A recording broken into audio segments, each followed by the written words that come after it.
கோபூஜையோட சிறப்பை பார்க்குறோம். இனி கோபூஜை எப்படி செய்யறது அப்படிங்கிறத பார்க்கலாம்.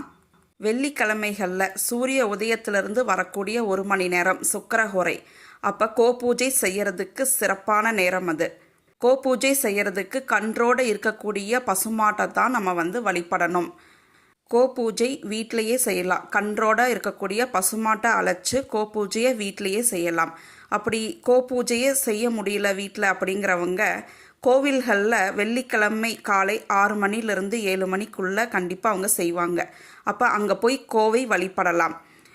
என்னால் அங்கேயும் போய் பண்ண முடியல அப்படிங்கிறவங்க கோமாதாவினுடைய படம் அல்லது விக்கிரகத்தை வாங்கி வழிபடலாம். வழிபடும் முறை: பசுமாட்டினுடைய கோமியத்தை வீட்டில் 8 திசைகளிலும் தெளிச்சிட்டு பசுஞ்சாணத்தில் தூபம் போட்டு அதன் பின் தீபம் ஏற்றி வழிபட்டு பசுவிற்கு இனிப்பு கொடுத்து வழிபடலாம்.